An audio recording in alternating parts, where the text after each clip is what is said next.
Hey everybody, it's Mike at Growtopia, and I have finally figured out what these little mysterious plants are, and it is called Hairy Vetch. Yes, that's exactly what I said, Hairy Vetch.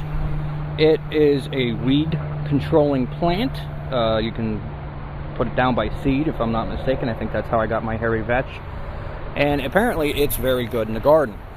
There are some side effects, but we will go through the positives before we hit the negatives really quickly. So with Hairy Vetch, it is a nitrogen fixer for the soil. It keeps the weeds out, which I've noticed there's like no weeds in the area of it. I thought it was a weed itself. As you can see, the bumblebee that's right there is currently enjoying some Hairy Vetch, as some of us have in our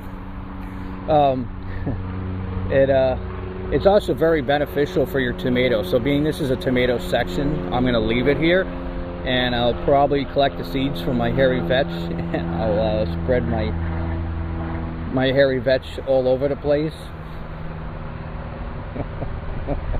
Sorry, trying. I don't know where they come up with these names, man. I really don't.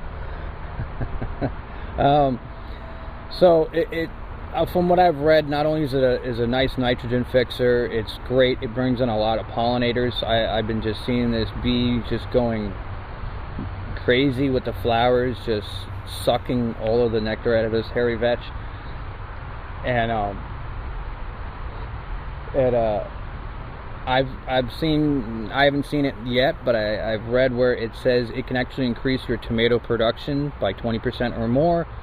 And it also helps with tomato blight as well. For some reason, it's because it's part of the disease control that it has.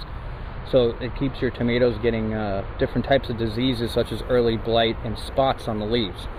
Now, unfortunately, if you have this in a non-controlled location like I have, or if you have dogs, I would say keep your dogs away from the Hairy Vetch. It's very poisonous to dogs. It will induce vomiting, nausea, and also fatigue. It's also very poisonous to cattle as well, so definitely keep an eye out if you see these really crazy flowers. If you do let them mature, they will drop their seeds down to the ground, and it will pop back up every year.